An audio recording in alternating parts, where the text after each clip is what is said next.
Hello friends, എല്ലാവർക്കും നമസ്കാരം. നിങ്ങൾ ഏവരും കാത്തിരിക്കുന്ന നൈനയുടെയും ആദർശിന്റെയും ഇന്നത്തെ വിശേഷത്തിലേക്ക് എല്ലാ കൂട്ടുകാർക്കും സ്വാഗതം. എല്ലാവർക്കും നല്ലൊരു ദിവസം ആശംസിച്ചുകൊണ്ട് തന്നെ നമുക്ക് ഇന്നത്തെ വിശേഷത്തിലേക്ക് കിടക്കാമേ. തുടങ്ങുമ്പോൾ തന്നെ അഭിനെയാണ് കേട്ടോ കാണിക്കുന്നത്.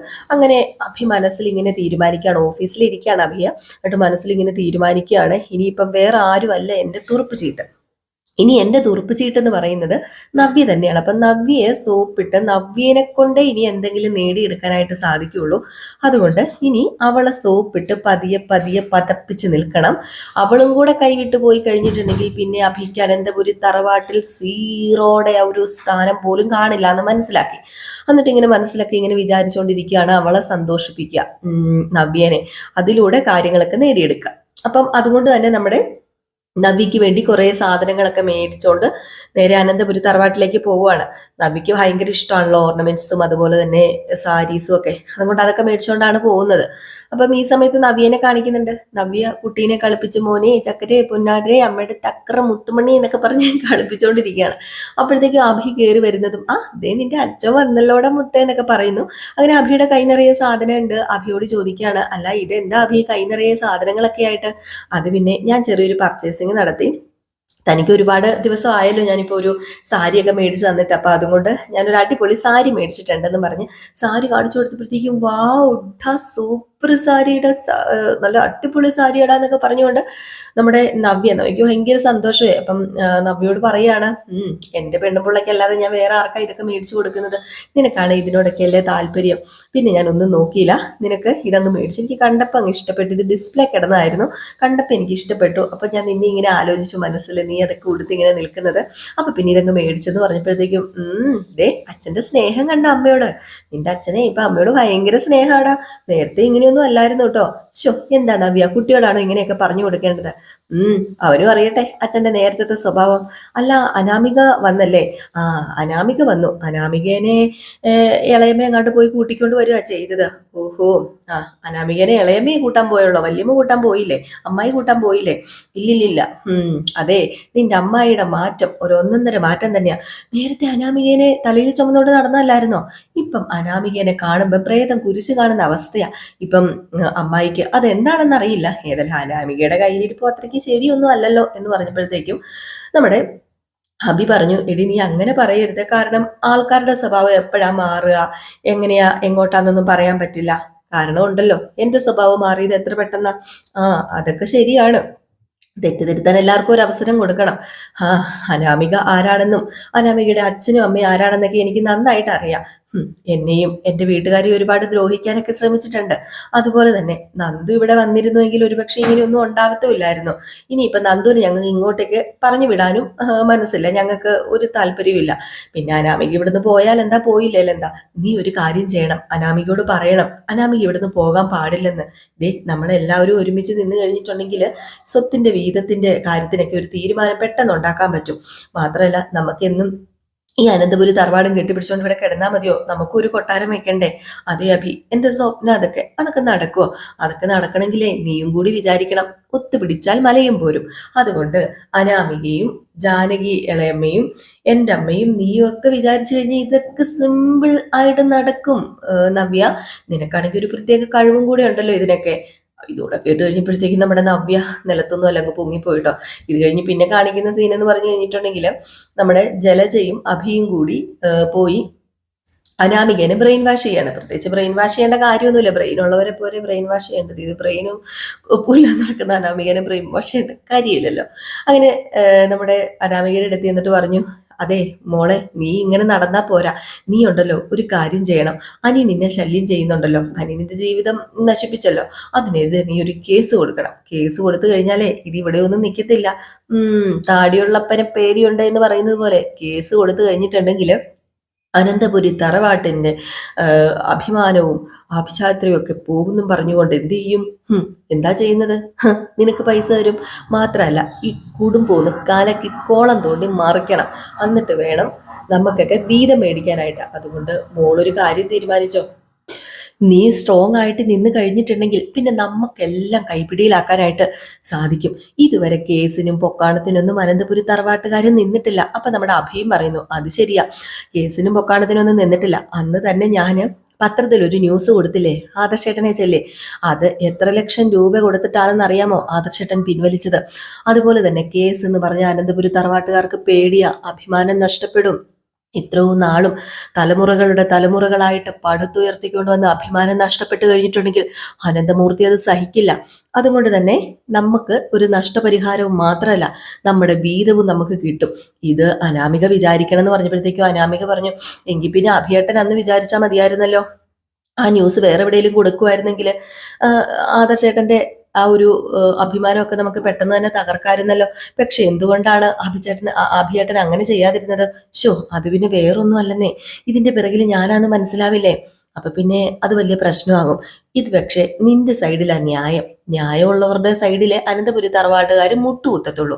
അതുകൊണ്ടാ പറഞ്ഞത്, നിന്റെ ജീവിതം അനി തകർത്തുകൊണ്ടിരിക്കുകയാണ്, അനി അങ്ങനെ ചെയ്യാണ് ഇങ്ങനെ ചെയ്യാണ് നിന്നെ പീഡിപ്പിക്കുകയാണെന്നൊക്കെ പറഞ്ഞ് കേസ് കൊടുത്താലേ നിനക്ക് പിന്നെ ജീവിതകാലം മുഴുവനും കഴിയാനുള്ള സ്വത്തായിരിക്കും അനന്തപുരിക്കാര് വാരിക്കോരി തരാൻ പോകുന്നത്. ഇത് കേട്ടത് നമ്മുടെ അനാമികയുടെ കണ്ണൊന്ന് മഞ്ഞളിക്കുന്നുണ്ട് കേട്ടോ. അതാണല്ലോ നമ്മുടെ അനാമിക ഉദ്ദേശിക്കുന്നത്, സ്വത്ത് മാത്രം. ഇതിനുശേഷം പിന്നെ കാണിക്കുന്ന സീൻ എന്ന് പറഞ്ഞു കഴിഞ്ഞിട്ടുണ്ടെങ്കിൽ അജയനോടും ജയനോടും ഒക്കെ നമ്മുടെ ദേവയാനി കാര്യം പറഞ്ഞു. വേറൊന്നുമല്ല, പാലിൽ വിഷം കലർത്തിയത് ആരാണ്? നമ്മുടെ അനാമികയാണെന്ന്. ഇതറിഞ്ഞതും അവരങ്ങോട്ട് ഉറഞ്ഞു തുള്ളാൻ തുടങ്ങിയില്ലേ. അങ്ങനെ ആദർശനോടും നയനോടും ചോദിക്കുകയാണ്, നിങ്ങൾ എന്തിനാണ് ഇത് ഇത്രയും നാളും മറച്ചു വെച്ചത്? അങ്ങനെ മറച്ചു വെക്കേണ്ട യാതൊരു കാര്യമില്ലായിരുന്നുവല്ലോ, സത്യം സത്യം തന്നെയായിട്ട് നിൽക്കണ്ടേ? എങ്കിലും മോളെ, നിന്റെ ചേച്ചീനെ കൊല്ലാനല്ലേ നോക്കിയത്? നീ ഒന്ന് ഓർത്തു നോക്കിയേ. ദേവയാനി കുടിച്ചത് കൊണ്ട് വലിയ കാര്യമായിട്ട് എന്താ പറയുന്നത്? ഇപ്പോഴും ദേവയാനി ജീവനോടെ ഇരിക്കുന്നു. പക്ഷെ ആ ഒരു സ്ഥാനത്ത് നിന്റെ ചേച്ചിയാ കുടിച്ചിരുന്നെങ്കിൽ നീ ഒന്ന് ഓർത്തോണം, നിന്റെ ചേച്ചിയുടെ കുഞ്ഞിനെ നഷ്ടപ്പെട്ടേനെ, ചിലപ്പോൾ നവ്യ തന്നെ മരിച്ചു പോയതിന്റെ ഒരു ഇത് വന്നേനെ. നീ ഒന്ന് ഓർക്ക്, നീ എന്തുകൊണ്ട് ഇത് മറച്ചു വെച്ചു? അത് പിന്നെ കുടുംബത്തിൽ ഒരു പ്രശ്നം ഉണ്ടാക്കണ്ടല്ലോ എന്ന് ഓർത്തു. ഒന്നാത് അറിയാലോ അനിയുടെ കാര്യം, അവൻ എപ്പോഴും നന്ദുവിന്റെ പുറകെയാ.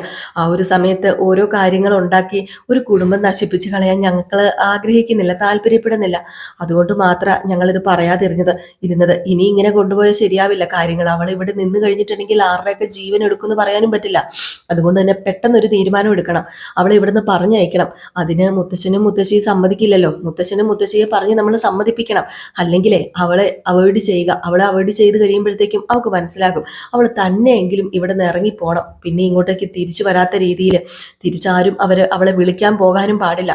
അതാ ഇനിയിപ്പോ ചെയ്യാനുള്ള ഏക മാർഗമെന്ന് ദേവയാനി പറയാണ്. അപ്പം അതൊരു കണക്കിന് ശരിയാണ്. ഇലയ്ക്കും മുള്ളിനും കേടില്ലാതെ ഒതുക്കി തീർക്കാനായിട്ട് പറ്റൂല്ലോ എന്ന് നമ്മുടെ അജയനും പറയുന്നുണ്ട് കേട്ടോ.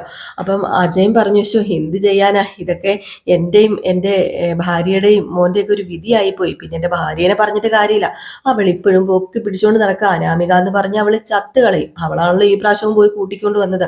മോനെക്കാളും വിശ്വാസമാണ് അനാമികയെ. അവൾ എന്ത് കണ്ടിട്ടാന്ന് എനിക്ക് അറിയത്തില്ല എന്ന് പറഞ്ഞപ്പം അത് പിന്നെ ഇപ്പം അവള് വേറെ ഏതോ ഒരു ലോകത്താ അജയ, അതുകൊണ്ടൊക്കെയാന്ന് നമ്മുടെ ദേവയാനിയും പറയുന്നുണ്ട് കേട്ടോ.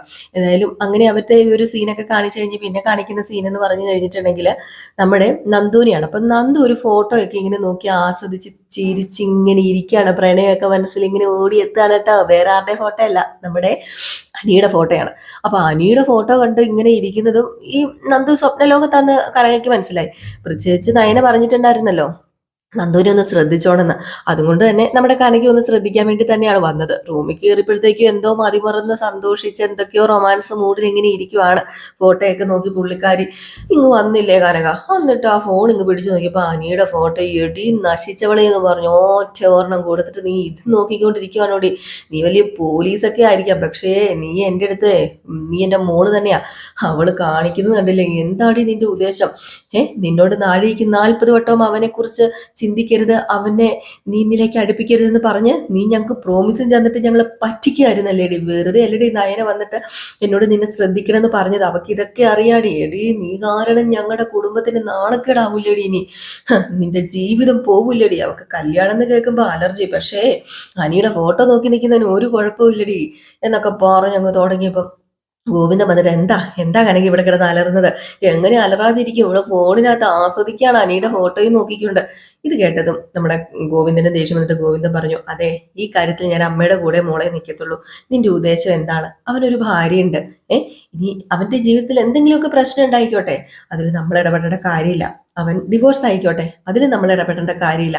മോളൊരു കാര്യം തീരുമാനിക്കണം. മോൾ ഇത് ഫുള്ളായിട്ട് മനസ്സിൽ നിന്ന് കളയണം. അങ്ങനെ നമ്മുടെ നന്ദു പറയുന്നുണ്ട്, നിങ്ങളൊന്ന് സമാധാനമായിട്ടിരിക്കുക, ഞാൻ പലപ്പോഴും അവനെ ഒഴിവാക്കാൻ നോക്കിയിട്ടുണ്ട്. ദേ നീ കൂടുതൽ ഇനി സംസാരിക്കരുത് കേട്ടോ, നീ ഉരുണ്ട് കളിക്കണ്ട നന്ദു. ഒഴിവാക്കാൻ നോക്കിയിട്ടുണ്ട്, ആ ചെറുക്കനെ നീ പണ്ടേ ഒഴിവാക്കാൻ നോക്കിയിട്ടുണ്ടെങ്കിൽ അവൻ ഇപ്പൊ ഏത് വഴിയെങ്കിലും പോകേണ്ട സമയം കഴിഞ്ഞു. നീ അവനെ സപ്പോർട്ട് ചെയ്തോണ്ടിരിക്കുക, വെറുതെയാണോ അവൻ നിന്റെ പുറകെ ഏത് നേരവും നടക്കുന്നത്? അവന് ഒരു ജീവിതം ഉണ്ടടി, അത് നീ മനസ്സിലാക്കണം. അതെല്ലാം കൂടെ തകർത്ത് പെട്ടെന്ന് തരിപ്പണമാക്കാൻ പറ്റും, പക്ഷെ തിരിച്ചു പിടിക്കാൻ ഭയങ്കര പാടാണ്. അതുകൊണ്ടാ പറയുന്നത്, നന്ദു നിന്റെ മനസ്സിൽ എന്തെങ്കിലും ഉണ്ടെങ്കിൽ നീ മാറ്റിക്കോ. നയനയെ ഞാൻ വിളിക്കുന്നുണ്ട്, വിളിച്ച് ഞാൻ എല്ലാം നയനയോട് പറയുന്നുണ്ട്. നീ നോക്കിക്കോടി, നീ പോലീസായി SI ആന്നും പറഞ്ഞ് ഞങ്ങൾക്ക് നിന്നെ പേടിയൊന്നുമില്ല. നീ പുറത്തിറങ്ങി പേടിപ്പിച്ചാൽ മതി, വീട്ടിന്റെ അകത്ത് നീ പേടിപ്പിക്കേണ്ട കാര്യമില്ല. നിന്റെ കാര്യങ്ങൾക്ക് തീരുമാനം എടുക്കാനുള്ള പൂർണ്ണ ഉത്തരവാദിത്വം എനിക്കും ഗോവിന്ദേട്ടനും മാത്രമേ ഉള്ളൂ. മര്യാദയ്ക്ക് ആയിക്കോ, അല്ലെങ്കിൽ ഞാൻ ഫോൺ എടുത്ത് ഞാൻ കത്തിക്കും ഞാൻ എന്നൊക്കെ പറഞ്ഞിട്ട് നമ്മുടെ കനകി അങ്ങ് പോയി കേട്ടോ. ഏതായാലും ഈ സമയത്ത് ഇങ്ങനെ മനസ്സിൽ എന്തൊക്കെയോ ആലോചിച്ചുകൊണ്ട് നിൽക്കുകയാണ് നന്ദുവിന് ഭയങ്കര ഇഷ്ടമൊക്കെ തന്നെയാണ് ഈ പറയുന്നത് നമ്മുടെ അനിയെ. ഏതായാലും ഇതിനു ശേഷം കാണിക്കുന്നത് നമ്മുടെ അനിയാണ്. അപ്പൊ അനി അവിടെ എന്തൊക്കെയോ ഫോണിൽ ചെയ്യുന്നു. ഒരു സൈഡിൽ മാറി അനാമിക ഇരുന്ന് ക്യൂടെക്സ് ഇടുക എന്തൊക്കെയോ ചെയ്യുന്നു. അപ്പൊ ഒരു ഗ്ലാസ് ചായ ആയിട്ട് ഇങ്ങനെ വരികയാണ് നമ്മുടെ ദേവയാനി. ഇന്നാ മോനെ അന്നി ചായ എന്ന് പറഞ്ഞു. അപ്പം ദേവയാനിയോട് അനാമിക ചോദിച്ചു, അതെന്താ വല്യമ്മേ, എനിക്ക് ചായ ഇല്ലേ? അതെ, നിനക്ക് 2 കൈയുണ്ടല്ലോ മോളെ, നീ ഒന്ന് ചായയൊക്കെ ഇട്ടിട്ട് കുടി. അല്ലാതെ മോൾ ഇങ്ങനെ മറ്റുള്ളവരുടെ കീഴിലാണോ ജീവിക്കേണ്ടത്? അല്ലല്ലോ, ഒരു ചായയൊക്കെ ഇട്ട് കുടിക്കാൻ പഠിക്കണം. ഓഹോ, വല്യമ്മ നേരത്തെ ഇങ്ങനെയല്ലായിരുന്നല്ലോ, എനിക്കെല്ലാം എന്റെ മുമ്പിൽ കൊണ്ടുവച്ച് തരുമായിരുന്നല്ലോ. ഏയ്, ഇനി അങ്ങനെ ഇല്ല മോളെ. കാരണം ഞങ്ങളൊക്കെ ഒരു ദിവസം ഇല്ലാന്ന് വന്നു കഴിഞ്ഞിട്ടുണ്ടെങ്കിൽ നിനക്ക് ചായ ഇടാനും ചോറ് വെക്കാനും കറി ഉണ്ടാക്കാനൊക്കെ അറിയണ്ടേ? എപ്പോഴും ഒരാൾ ഹെൽപ്പ് ചെയ്തോണ്ട് നടക്കോ? അതുകൊണ്ടാ പറഞ്ഞത്, മോളൊരു കാര്യം ചെയ്യേ, കിച്ചണിൽ പോയി പാലിരിപ്പുണ്ട്, ചായ എടുത്തിട്ട് കുടിച്ചോ, വേണമെങ്കിൽ ഒരു ഗ്ലാസ് ചായ എനിക്കും തന്നോ എന്ന് പറഞ്ഞ് ദേവയാനി പോയി കഴിഞ്ഞപ്പോഴത്തേക്കും അനി ചിരിച്ചിട്ട് പറഞ്ഞു, എടി നിന്റെ കളി എല്ലാവർക്കും മനസ്സിലായി തുടങ്ങടി, ഇനി വല്യമ്മ നിന്റെ വശം ഒന്ന് നിൽക്കുന്നത് നീ ഓർക്കണ്ടെന്ന് പറഞ്ഞപ്പം, എന്റെ വശം ആരും നിൽക്കണ്ടടാ, ആരും നിൽക്കണ്ട, എനിക്കറിയാം എന്താ ചെയ്യേണ്ടതെന്ന്.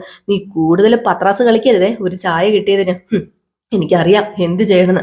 അപ്പൊ നമ്മുടെ ജാനകി വന്നിട്ട് ഇവിടെ എന്താ പ്രശ്നം എന്ന് ചോദിച്ചപ്പോഴത്തേക്കും, അതേ അമ്മയുടെ മരുമകൾക്ക് കുറച്ച് നെല്ലിക്കാത്തളത്തിന്റെ കുറവുണ്ട്, നെല്ലിക്ക വേണേ ഞാനിപ്പോ മേടിച്ചോണ്ട് വരാം, നെല്ലിക്കാത്തളം ഉണ്ടാക്കി തലയിൽ അങ്ങോട്ട് ഇട്ട് കൊടുക്കാൻ പറഞ്ഞപ്പം അത് നിന്റെ ഇങ്ങനെ പറഞ്ഞിട്ട് നമ്മുടെ അനാമിക അങ്ങ് വിഴുങ്ങി. അപ്പോഴത്തേക്കും മോളെ ഇങ്ങ് വാന്ന് പറഞ്ഞ അനാമികനെ കൂട്ടിക്കൊണ്ട് പോയി. ഈ സമയത്ത് അനി ഇവിടെ ആയുധമൊന്നും വെക്കാൻ പാടില്ല, ഇവക്ക് എപ്പോഴാ ഭ്രാന്തളങ്ങുന്നതെന്ന് പറയാൻ പറ്റത്തില്ലെന്ന് പറഞ്ഞുകൊണ്ട് അവിടെ ഇരിക്കുന്ന എന്തോ കത്തിയോ എങ്ങാണ്ടൊക്കെ എടുത്ത് മാറ്റി വെക്കാൻ കേട്ടോ നമ്മുടെ അനിക്കറിയാം.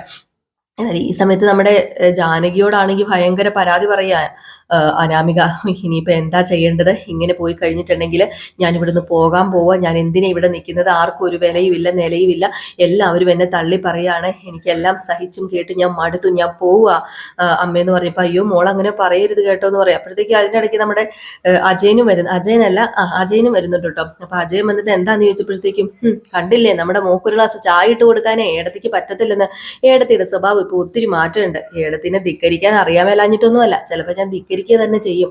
അതെ, നീ ഏടത്തിനെ കൂടുതൽ ധിക്കരിക്കാനൊന്നും പോകണ്ട, പറഞ്ഞു മനസ്സിലാക്കേണ്ടവരെ മനസ്സിലാക്കിയാൽ മതി എന്ന് പറഞ്ഞ് അജയൻ ദേഷ്യപ്പെട്ടപ്പോഴത്തേക്കും നമ്മുടെ അനാമിക പറഞ്ഞു, എന്റെ പേരിൽ നിങ്ങൾ 2 വഴക്കുണ്ടാക്കണ്ട എന്ന് പറഞ്ഞ് അനാമിക അങ്ങ് പോയപ്പോ, കണ്ടില്ലേ പാവം എന്റെ മരുമകള്, പാവം, ദേ എന്നെ കൊണ്ടൊന്നും പറയിപ്പിക്കരുത് ജാനകി, നീയേ കണ്ണടച്ചാണോ ഈ ലോകത്ത് ജീവിക്കുന്നത്? നിനക്ക് 2 ചെവിയും കണ്ണും തന്നിരിക്കുന്നത് എല്ലാവരും കേൾക്കാനും കാണാനുമാ, അതൊന്നും കണ്ടില്ല കേട്ടില്ലെന്നും പറഞ്ഞ് നടന്നു കഴിഞ്ഞാൽ ഒന്നും ശരിയാവില്ലെന്ന് പറഞ്ഞ് അജയനും അങ്ങ് പോവാണ് കേട്ടോ. അപ്പം ജാനകി ആണെങ്കിൽ എന്റെ മരുമകളെ ഞാൻ ആർക്കും വിട്ടുകൊടുക്കില്ല എന്നൊക്കെ പറഞ്ഞുകൊണ്ട് ഇങ്ങനെ നിൽക്കുകയാണ്. ഇതിന് ശേഷം മുത്തച്ഛനും ഒക്കെ ചെറിയൊരു സംശയമേ. അങ്ങനെ നമ്മുടെ മുത്തശ്ശിയോട് പറയുന്നുണ്ട്, ഇവിടെ എന്തൊക്കെയോ നമ്മൾ അറിയാതെ നടക്കുന്നുണ്ടല്ലോ, ഇവിടെ എന്തൊക്കെയോ നമ്മളോട് പറയാതെ നമ്മുടെ മക്കള് ചെയ്യുന്നുണ്ടല്ലോ എന്ന്. അപ്പം ദേവയാനിയും കയറി വന്നു.